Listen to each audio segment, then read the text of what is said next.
Capítulo 7. Solo una palabra de Simón Perasi bastó. ¡Ahora! Abrió la puerta. Los dos guardias que habían permanecido en el exterior entraron en la estancia que su jefe les indicó. Titubeantes, con expresión de sorpresa, se detuvieron en el umbral de la entrada al taller de Gaspar. Se miraron mutuamente, como si no se atrevieran a dar un paso más. ¡Rápido! Solo son cuadros y el hombre está borracho, nada más. Les ordenó Perasi.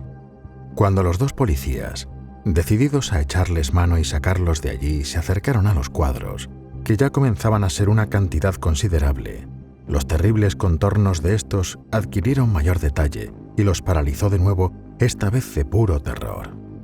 ¡Vamos, imbéciles! ¡Coged los malditos cuadros y sacadlos de ahí! ¿Es que no me habéis escuchado? Les apremió Perasi. Los dos hombres, con mano trémula y mirando hacia otro lado, fueron sacando los cuadros uno a la calle y cargándolos en un furgón color oscuro y sin matrícula. El vehículo abandonó el lugar tan pronto hubieron terminado. Simón, Isaac y Piedad habían acordado utilizar a Gaspar como herramienta para exorcizar sus mayores pesadillas y, una vez consumado el problema, lucrarse a base de ellas.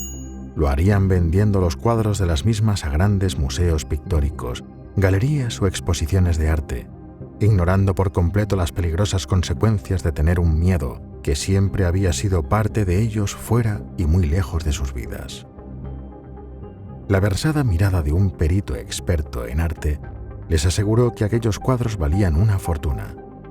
La originalidad del contenido, la limpieza del trazo y el uso maestro de la luz y de la perspectiva los convertía en piezas de alto valor económico. Anotó en un informe el importe de la tasación, estampó su firma y su sello y se los mostró. Simón e Isaac se miraron rápidamente. Un ambicioso destello les dibujó una sonrisa en el rostro.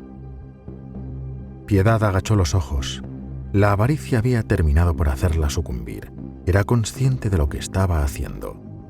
Ella solo había intentado ayudar a Gaspar, pero se sentía ahora presa en la terrible espiral de codicia en la que había caído. Merezco algo bueno en la vida, aunque sea dinero. Pensaba una y otra vez, sin terminar de convencerse. Es lo mejor para Gaspar, estoy segura. Sus pensamientos le sonaban tan falsos que no se atrevía a levantar la vista para mirar de nuevo el importe que aparecía sobre la firma del perito. El marchante de arte que habían contratado se había movido por los círculos artísticos más notables, que conocía como la palma de su mano tras muchos años ejerciendo el oficio. Pero la sorpresa de los tres fue mayúscula al descubrir que todas las instituciones a las que se les habían ofrecido los grotescos cuadros se negaban a adquirirlos y colgarlos en sus paredes.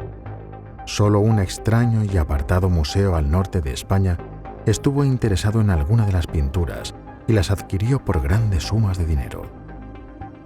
Aquel museo, del que pocos sabían y del que pocas preguntas hicieron, les había reportado mayores beneficios de los que habían alcanzado a pensar cuando comenzaron a tramar el plan. Cegados por la más profunda de las codicias, no se pararon, ni por un instante, a preguntarse por qué ningún museo quiso los cuadros excepto aquel.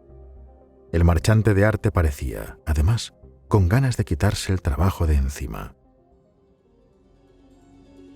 Una madrugada, cuando todavía el sol no había despuntado, Víctor Saica, el doctor del pueblo, y un grupo de extraños hombres encapuchados y con la cara en sombra, se presentaron en la casa de Isaac Varela.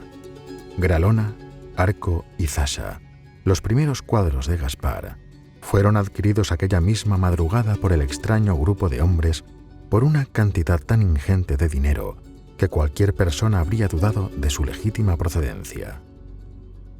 Y así, mientras Isaac, Simón y Piedad tejían una fétida telaraña de beneficio ajeno, Gaspar se precipitaba a paso agigantado al insondable abismo de la locura. Cuando despertó y vio vacío su taller, sintió una terrible punzada en el pecho. No había sido un sueño cuando creyó escuchar las voces de unos hombres que se llevaban lo único que poseía, sus amados cuadros, la muestra evidente de un don que le había sido concedido a través de una de las más puras formas de arte, la pintura. Su amada pintura, la única que no le había abandonado cuando cayó en el infierno del alcohol y la soledad, ya no estaba allí. El arte era el único que había permanecido a su lado las largas noches de insomnio, el que le había librado de sus fantasmas terribles, de los monstruos que le acechaban desde otra dimensión desconocida e insondable. Ahora no le quedaba nada. De Simón y de Isaac se lo podía haber esperado. No eran más que dos miserables gusanos ambiciosos y malvados, pero no de piedad. La dulce mujer que para él había sido siempre la encarnación de la bondad. Jamás habría pensado que hubiera un atisbo de maldad en ella. La opresión de su vacío taller y el dolor de la traición le hicieron caer de rodillas, despojado de fuerza alguna, frente al caballete que albergó a Gralona, aquella terrible tortuga que tantas noches lo arrastró a la locura. Gruesas lágrimas corrieron a asomarse a sus ojos y a resbalar hasta quedar atrapadas en su barba. Ahora el taller y su propia vida le parecían enormes, inabarcables. Lo irreal no cesó sutilmente de mezclarse con lo real. En más de una ocasión le pareció ver una pequeña cara asomarse por una de las esquinas de la casa. Esta era orejuda, con enormes ojos, y lo observaba desde una de las esquinas, casi a nivel del suelo.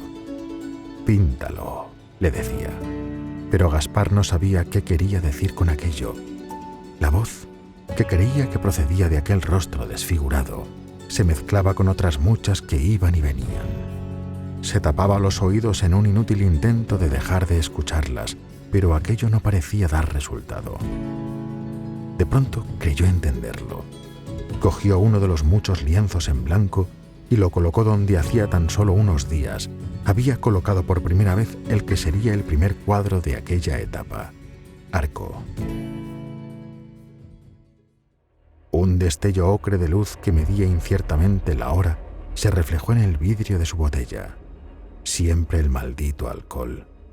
Lanzó la botella contra el suelo, pero no se fracturó lo más mínimo. El sonido de cristales reventando, sin embargo, le hizo levantarse, sobresaltado, del taburete. Se agachó para recogerla.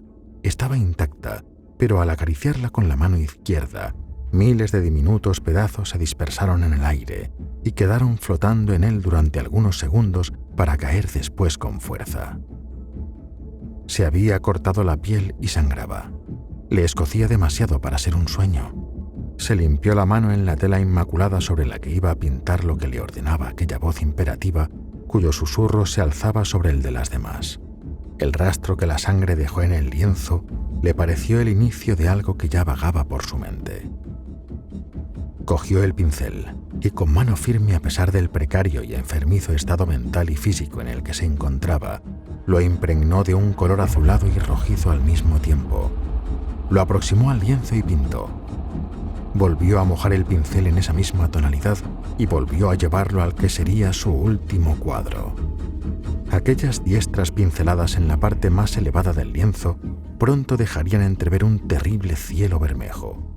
Ahora, el rastro de sangre que dejó se había convertido en una pavorosa luminiscencia entre las nubes.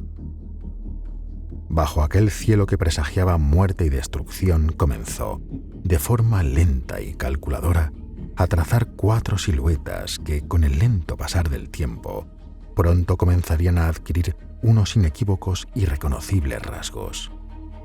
Un oscuro hábito de monja, 2 hombres bien vestidos con impolutas chaquetas y un cuarto miembro, sentado de espaldas, pintando sobre un lienzo en blanco.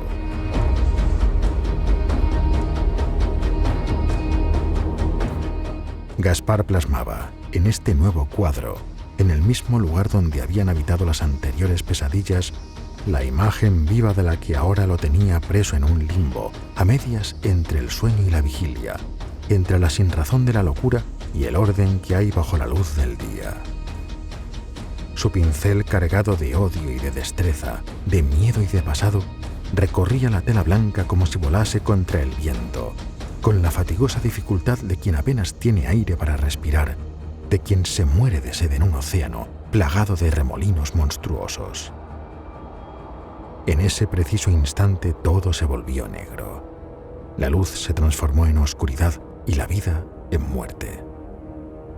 Nada se volvió a saber de Gaspar, Isaac Varela, Simón Perassi o de la abadesa Piedad.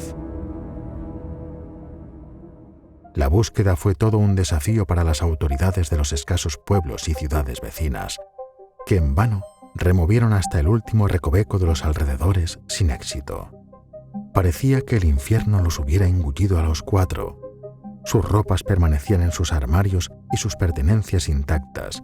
No se trataba de una huida. Mucho se investigó, pero nunca se halló a los desaparecidos. En el interior de la iglesia, en la sacristía, se encontró un extraño cúmulo efervescente y hediondo que parecía arrastrarse por el suelo y poseer vida propia.